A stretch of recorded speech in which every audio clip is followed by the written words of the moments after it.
अस्सलाम वालेकुम नाजरीन, स्वी फाउंडेशन के प्रोग्राम द ईगल विमन में खुशामदीद। मैं हूं आपकी होस्ट तैयबा सिद्दीक।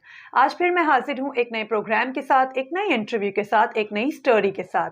आज हमारे साथ मौजूद हैं सुंबुल हिस्केल। चलें उनकी स्टोरी सुनते हैं उन्हीं की ज़बानी।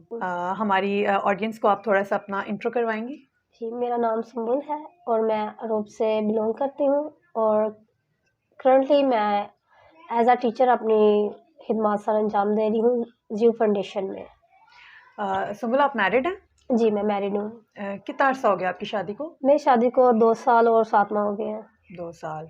तो आपकी क्वालिफिकेशन क्या है? मैं एमए उर्दू किया हुआ है। एमए उर्दू।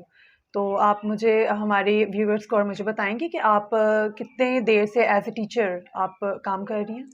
मुझे शादी से पहले भी मैं टीचिंग कर रही थी और शादी से पहले मैंने 5 साल टीचिंग की है और ओके। अभी इधर मुझे टीचिंग करते हुए 7 माह हो गए हैं। मतलब फिर तो अच्छा खासा एक्सपीरियंस है जी, आपका एज ए काफ़ी अच्छा टीचर। एक्सपीरियंस है और मुझे ये प्रोफ़ेशन बहुत ज़्यादा पसंद है। जी, बिल्कुल, ये तो एक बहुत ज़्यादा आला दर्जे का प्रोफ़ेशन है। टीचर होना एक बहुत एज़ाज़ की बात होती है। तो सुबुल, मैं ये जानना चाहूँगी कि आप जब एज़ ए प्रोफ़ेशन आपने इसको अपनाया या फिर आपने सोचा कि मैंने आगे पढ़ना है, लिखना है और जॉब करनी है, तो इसमें आपको किन-किन मसाइल का सामना करना पड़ा? एक्चुअली मैं एक गाँव से बिलॉन्ग करती हूँ, तो गाँव से पढ़ने के लिए गाँव में सिर्फ प्राइमरी तक स्कूल था।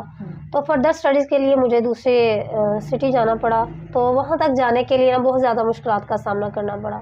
घर वाले तो हर तरह से एग्री थे, मतलब कि कभी उन्होंने स्टडी के लिए रुकावट नहीं बनने दिया। मतलब कि वो चाहते थे कि मैं पढ़ूँ, लिखूँ और कुछ ज़िंदगी में अचीव करूँ। तो जी, बस ये था कि चूँकि गाँव से बिलॉन्ग करते हैं, तो कोई भी सिटी जाकर कोई पढ़ता नहीं था। इस वजह से गाँव वालों की बातों का सामना करना पड़ा था। अदरवाइज़ घर वालों ने तो हर तरह से मुकम्मल तौर पर सपोर्ट किया था। वो चाहते थे कि मैं कुछ बनूँ लाइफ़ में, कुछ अचीव करूँ। मतलब आपकी फ़ैमिली ने पूरी तरह आपको हाँ जी, सपोर्ट किया? फैमिली ने पूरी तरह मुझे सपोर्ट किया था। हाँ, तो इर्द-गिर्द के जो लोग थे, हाँ जी, वो सिर्फ़ जो लोगों की बातों को फ़ेस करना पड़ा था और रास्ते में हर्डल्स बहुत ज़्यादा थी। किस टाइप की हर्डल्स थी? हर्डल्स ये थी कि डायरेक्ट कोई चीज़ नहीं थी जाती सिटी के अच्छा। लिए। तो हम पहले 15 से 20 मिनट का जो रास्ता था वो पैदल तय करती थी, फिर हम एक स्टॉप पर पहुँचती थी, बस स्टॉप पर पहुँचती थी। अच्छा, वहाँ से वहाँ बस मिलती थी फिर नहीं, आपको? वो स्कूल की वैन थी, वो डायरेक्ट अच्छा। गाँव में नहीं थी आती क्योंकि रास्ता काफ़ी ज़्यादा खराब था।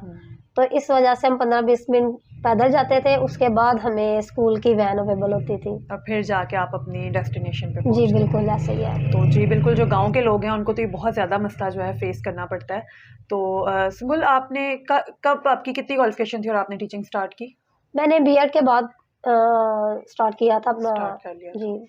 तो तो उसके बाद फिर जब आपकी शादी हुई, तो शादी के फ़ौरन बाद आप टीचिंग करना शुरू कर ली थी या फिर उसमें भी आपको कुछ प्रॉब्लम्स शादी सामना? के फ़ौरन बाद तो नहीं, 2 साल का अरसा लग गया था मुझे, 2 साल लग गए थे हस्बैंड को कन्विंस करते हुए। अच्छा। वो नहीं चाहते थे कि मैं कोई जॉब करूँ, लेकिन मैंने उन्हें एग्री किया इस चीज़ के लिए।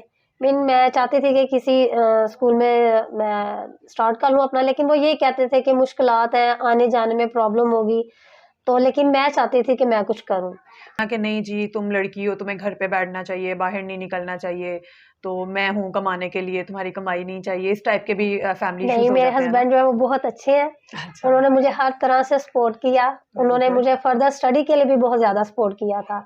अच्छा, आपने शादी के बाद भी स्टडीज़ जी, कंटिन्यू की शादी थी? के बाद मैंने सीएसएस के लिए तैयारी की थी। माशाल्लाह, वेरी गुड। तो अभी आप कहाँ जॉब कर रही हैं? अभी मैं ज़ेफ एजुकेशन में जॉब कर रही हूँ।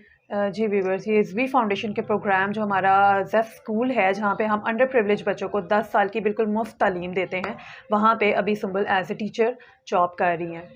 तो सुंबुल, नेक्स्ट मतलब आपकी शादी किस एज में हुई थी? 25 इयर्स एज में। 86% जो ख़वातीन हैं उनकी 25 की एज में शादी हो जाती है और पाकिस्तान में हर 5 में से दूसरी लड़की की जो शादी है वो 18 साल की एज में की जाती है। अभी भी हमारा जो है ना, लड़कियों की शादी वो बहुत कम एज में करना प्रेफ़र किया जाता है कि ये बस फटाफट अपने घर की हों और घर जाके सँभालें। तो ये भी एक प्रॉब्लम होती है लड़कियों के करियर बनाने में। जो सबसे बड़ा मसला है वो एक ये भी है कि जल्दी शादी कर देना। ख़ैर 25 तो ठीक है एवरेज, तो ज़ाहिर है तब तक उनकी स्टडीज़ कंप्लीट होती हैं, फिर आगे उनको मौके नहीं मिल पाते कि वो अपने फ्यूचर के लिए कुछ करें, अपने लिए प्रोफ़ेशनल कोई लाइफ़ चूज़ करें, इस तरह के मौके उनको कम मिलते हैं। तो सुंबुल, आप तो लकी हैं कि आपको चांस मिला और आप आगे पढ़ भी रही हैं और आपने आगे जॉब भी स्टार्ट की हुई है और आगे भी आप मेहनत कर रही हैं। तो अभी मैं आपसे ये पूछना चाहूँगी कि आपके ख़्याल से कौन से ऐसे बड़े मसाइल हैं जो ख़वातीन के रास्ते में रुकावट बनते हैं, उनको कामयाब होने में, उनको आगे बढ़ने में? कुछ ऐसे पॉइंट्स हैं जिनकी वजह से जो ख़वातीन है शादी के बाद वो अपनी एजुकेशन या जॉब्स वगैरह को कंटिन्यू नहीं कर पाती। क्योंकि एक तो सबसे पहले जो मेन मसला आ जाता है घरों में कि घर को सँभालना है। घर को शादी के बाद जो मतलब कि मेन इशू आ जाते हैं कि बच्चों को सँभालना है या घरदारी को सँभालना है। लेकिन अगर हस्बैंड कोऑपरेटिव हों तो फिर ख़वातीन को जो मुश्किलात हैं या मसाइल हैं वो कम पेश आते हैं। शादी के बाद इसी तरह की चीज़ें होती हैं कि अगर घर से बाहर निकलेंगे तो लोग क्या कहेंगे, ठीक है जी। उसके बाद सेक्सुअल हरासमेंट की तरफ लोग ले जाते हैं, तंग किया जाता है ख़वातीन को, मुख्तलिफ ज़राए होते हैं इसके, ठीक है। उसके बाद जेंडर बेस आ जाता है कि ख़वातीन सिर्फ़ और सिर्फ़ घर से बिलॉन्ग कर सकती हैं। उनका काम है जी सिर्फ़ घर रहें, घरदारी सँभालें, बच्चों को सँभालें, हस्बैंड का ख़्याल रखें, ठीक है, सास-ससुर का ख़्याल रखें, इस तरह की चीज़ें आ जाती हैं। कोई लाइफ़ नहीं है। बिल्कुल, लेकिन ये है कि अगर हस्बैंड कोऑपरेटिव हों तो औरत जो है वो एक अच्छा सेटअप घर का हो मैनेज सकता हो है, जाता है। बहुत बहुत अच्छा सारी ऐसी मैनेज हो ख़वातीन सकता हैं है। हमारे सोसाइटी में ही, हमारे मुआशरे में ही हैं, जो घर भी चलाती हैं, जॉब। तो इसके अलावा कोई ऐसा मसला जो आपके ज़हन में हो कि औरत को फ़ेस करना पड़ जाता है? मोस्टली यही मसाइल्स होते हैं जिनकी वजह से औरत को घर से निकलने में इश्यूज़ होते हैं कि एक औरत है सिर्फ़ उसका काम है घर सँभालना। जी, लेकिन बिल्कुल। अगर हम एक स्टैंडर्ड लाइफ़ अचीव करना चाहते हैं, मेयारी ज़िंदगी बेहतर बनाना चाहते हैं, तो औरत को मर्द के साथ शाना-बिशाना चलना पड़ता है। बिल्कुल, तो ये तो एक बहुत ज़रूरी है। लाइक हम जितने भी अगर ऐसी कंट्रीज़ की तरफ देखें जो कामयाब हैं, जो आज बहुत हाई लेवल पे वो लोग पहुँच चुके हैं, तो वहाँ पे मर्द और औरत में फ़र्क कोई नहीं है। वहाँ पे पाकिस्तान में अभी तक बहुत ज़्यादा इस चीज़ पे ज़ोर दिया जाता है जी, औरतें जो हैं वो घर पे ही रहें। मोस्टली हमारी फैमिलीज़ का ये भी कंसर्न होता है कि बाहर का माहौल अच्छा नहीं है औरत के लिए, तो वो माहौल जो है अगर वही माहौल हम सब लोग अच्छा कर लें, हम लोगों ने ही उसको अच्छा करना है।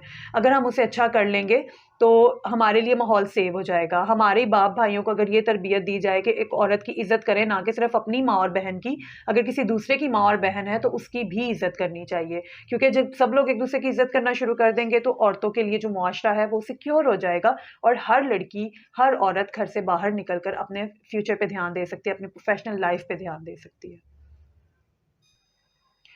अच्छा सुंबल, आप मुझे ये बताएँ कि आपके ख़्याल से पाकिस्तान में औरतों का क्या किरदार है?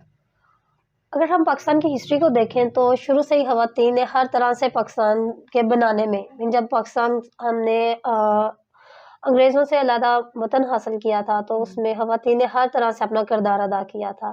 जी, बिल्कुल। जैसे फ़ातिमा जिन्ना है, उनके साथी ख़वातीन थी बेगम रियाना लियाकत अली ख़ां, बेगम मौलाना मोहम्मद अली जौहर, इसी तरह और भी ख़वातीन थी जिन्होंने हर तरह से शाना-बशाना मर्दों के साथ मिलकर आज़ादी की तहरीक में हर तरह से हिस्सा लिया। बिल्कुल। और अगर तो इसी तरह सिर्फ़ ख़वातीन का ये नहीं है कि सिर्फ़ वो घरदारी को सँभालें, घरदारी के साथ-साथ वो अपने मुल्क के लिए, मुल्क की तरक्की के लिए इस मैदान में आगे बढ़ सकती हैं, बिल्कुल। अगर उन्हें सपोर्ट किया जाए तो। जी, बिल्कुल। जैसे अब बेनज़ीर भुट्टो का अगर ज़िक्र आया है, तो वो एक ऐसी ख़ातून थी जो कि अपना घर भी सँभालती थी, उनके बच्चे भी थे, वो शादीशुदा लाइफ़ को भी देख रही थी, लेकिन उसके साथ-साथ वो पूरा मुल्क सँभाल रही थी। तो एक औरत को अगर मौका दिया जाए आगे बढ़ने का, तो वो बहुत कुछ अचीव कर सकती हैं। इसलिए हमें भी चाहिए कि हमें अपनी औरतों को आगे बढ़ने दिया जाए, उनको पढ़ना-लिखना लाज़मी उन पे करार करें। जैसे आप एक लड़के के लिए ख़र्चा करते हैं, इन्वेस्ट करते हैं उसके लिए, लड़कियों पे भी करें।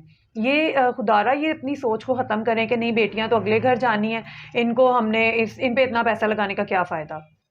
अच्छा सुंबल, हमारे मुल्क की तरक्की के लिए, हमारे कौम की तरक्की के लिए जो पढ़ी लिखी ख़वातीन हैं वो कितना अहम किरदार अदा करती हैं?